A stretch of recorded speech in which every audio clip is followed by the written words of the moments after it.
السلام علیکم ورحمۃ اللہ وبرکاتہ۔ بسم اللہ الرحمن الرحیم۔ دوستو، حکیم الاسلام حضرت قاری طیب صاحب رحمۃ اللہ تعالی نے ایک واقعہ سنایا تھا کہ ایک مرتبہ حضرت امام شافعی رحمۃ اللہ تعالی نے حضرت امام احمد بن حنبل رحمۃ اللہ تعالی کو خط لکھا کہ بہت عرصہ ہو چکا ہے، آپ تشریف نہیں لائے، آپ سے ملاقات کو جی چاہتا ہے۔ حضرت امام شافعی رحمت اللہ تعالی استاد ہیں اور حضرت امام احمد بن حنبل رحمت اللہ تعالی ان کے شاگرد تھے۔ حضرت امام شافعی رحمہ اللہ کا قیام مصر میں تھا، اس لیے وہاں شوافع زیادہ ہیں۔ جواب میں حضرت امام احمد بن حنبل رحمت اللہ تعالی نے فوراً اپنا پروگرام لکھ کر بھیج دیا کہ فلاں دن فلاں تاریخ کو آپ کی خدمت میں مصر حاضر ہو رہا ہوں۔ حضرت امام شافعی رحمت اللہ تعالی نے اپنے گھر والوں کو، اپنے ملنے جلنے والوں کو اور دوست احباب اور دوسرے علماء کو امام احمد بن حنبل کے آنے کی اطلاع دے دی۔ پھر ان کی دعوت اور ان کے استقبال کا خصوصی اہتمام کیا اور لوگوں سے بتایا کہ اگرچہ وہ میرے شاگرد ہیں مگر وہ ایک بڑے امام ہیں، اللہ تعالیٰ نے ان کو بہت بڑا مرتبہ عطا فرمایا ہے۔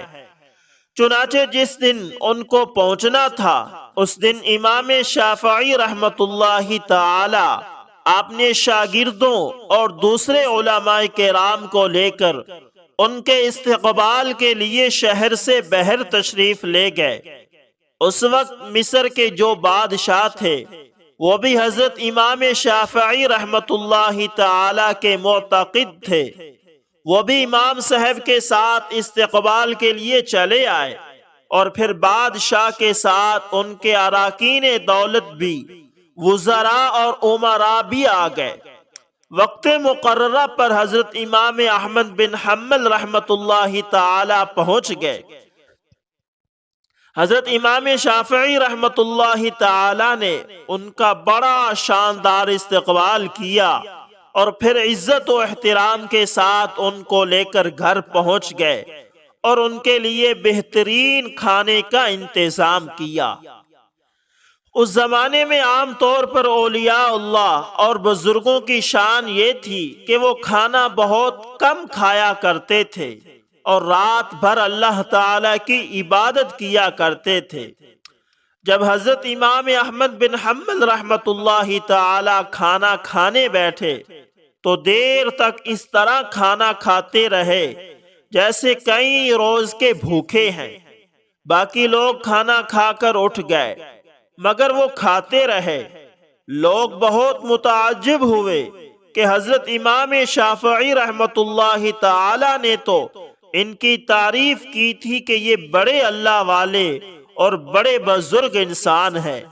مگر یہ تو خوب پیٹ بھر کر کھانا کھا رہے ہیں۔ لوگوں میں اور گھر والوں میں ان کے بارے میں چیمہ گوئیاں ہونے لگیں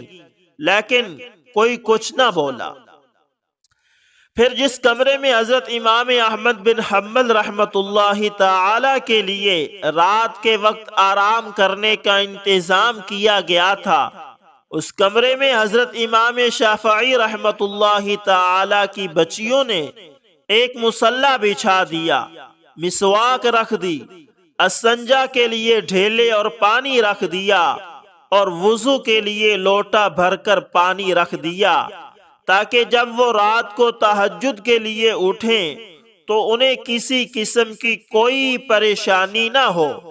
اور اس زمانے میں رات کو تہجد کے لیے اٹھنا ایک عام معمول تھا۔ اللہ تعالیٰ بچائے کہ آج ہمارے زمانے میں یہ افسوسناک ماحول ہو گیا کہ صبح 8 بجے اور 9 بجے اٹھنا ہمارا معمول بن چکا ہے۔ اس زمانے میں تو عام لوگ بھی تہجد کی نماز پڑھا کرتے تھے اور قیام اللیل ہوا کرتے تھے، اور جو علماء اور صلحاء تھے وہ تو رات کے وقت عبادت کیا ہی کرتے تھے۔ عام لوگ بھی بہت زیادہ عبادت کرتے تھے۔ اللہ تعالی ہم سب کو بھی تہجد پڑھنے کی توفیق عطا فرمائے، آمین۔ بہرحال حضرت امام احمد بن حنبل رحمت اللہ تعالی نے رات کو اس کمرے میں آرام کیا اور صبح اٹھ کر فجر کی نماز پڑھنے چلے گئے۔ جیسے ہی وہ نماز کے لیے نکلے تو حضرت امام شافعی رحمت اللہ تعالی کی بچیاں اس کمرے میں آ گئی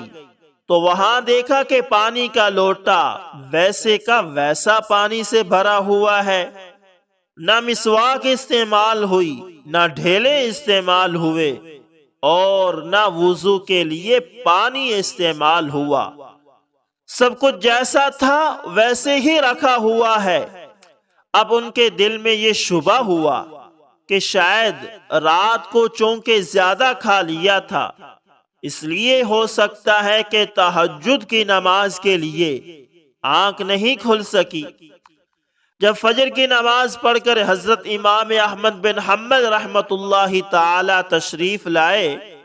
تو گھر والوں نے حضرت امام شافعی رحمت اللہ تعالی سے کہا کہ حضرت آپ نے تو فرمایا تھا کہ امام احمد بن حنبل تو بہت بڑے اللہ والے اور بہت بڑے بزرگ ہیں، مگر رات کو انہیں کھانا بھی انہوں نے خوب کھایا ہے، اور رات کو ہم نے ان کے وضو اور استنجا کے لیے پانی اور ڈھیلے رکھے تھے، وہ بھی استعمال نہیں ہوئے۔ معلوم ہوا کہ رات کو تہجد کی نماز بھی انہوں نے نہیں پڑھی۔ اب حضرت امام شافعی رحمت اللہ تعالی کو بھی تشویش ہوئی، لہذا انہوں نے حضرت امام احمد بن حنبل رحمت اللہ تعالی کو بلایا اور تنہائی میں لے جا کر ان سے پوچھا کہ حضرت اس طرح کی باتیں سننے میں آ رہی ہیں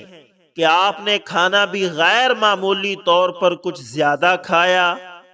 اور جس کمرے میں آپ کے لیے سونے کا انتظام کیا گیا تھا اس کمرے میں آخری شب میں استعمال کے لیے جو چیزیں رکھی گئی تھی وہ بھی استعمال میں نہیں آئی، کیا بات ہوئی؟ آپ پہلے تو ایسے نہیں تھے، کیا یہاں سے جانے کے بعد آپ کے مزاج میں کچھ تبدیلی آ گئی تھی؟ حضرت امام احمد بن حنبل رحمت اللہ تعالی نے یہ سب کچھ سننے کے بعد فرمایا کہ حضرت میرے بارے میں جو باتیں ہو رہی ہیں وہ درست نہیں ہے،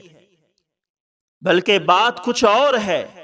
بات دراصل یہ ہے کہ میں جس وقت کھانا کھانے کے لیے آپ کے دسترخوان پر پہنچا اور جس وقت میں نے اس کمرے میں قدم رکھا تو میں نے دیکھا کہ اس کھانے کے حلال اور طیب یعنی پاکیزہ ہونے کی وجہ سے وہ کمرہ ہی نور سے چوکا چند ہو چکا ہے، اور یہ دیکھا کہ آسمان سے لے کر اس دسترخوان تک انوارات کی بارش ہو رہی ہے۔ جب میں نے یہ صورتحال دیکھی تو میں نے سوچا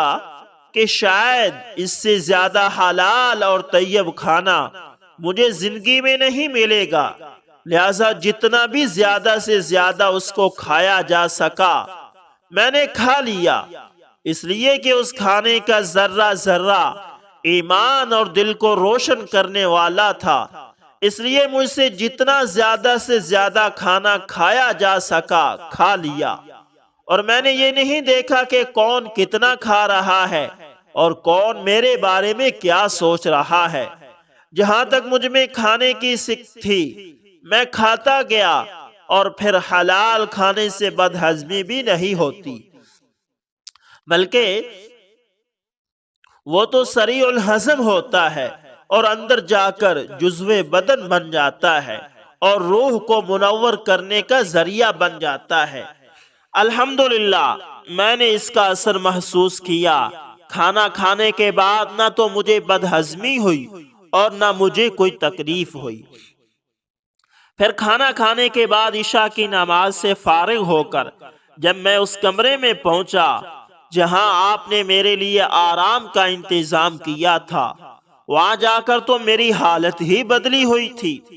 اور سونے کو آرام کرنے کو طبیعت ہی نہیں چاہ رہی تھی، اگرچہ میں لمبا سفر کر کے آیا تھا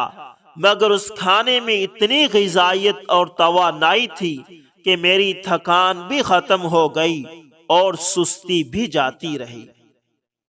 اور جب میں سونے کے لیے لیٹا تو مجھے نیند نہ آئی، لہذا میں لیٹا رہا اور لیٹے لیٹے قرآن و حدیث میں غور کرتا رہا، حتیٰ کہ پوری رات غور و فکر کرتے ہوئے گزار دی، اور اس رات میں نے قرآن و حدیث سے 100 مسائل مستنبط کیے، اور وہ مسائل ایسے تھے جو اس سے پہلے کبھی میرے ذہن میں آئے بھی نہیں تھے اور نہ ان کی طرف کبھی خیال گیا تھا۔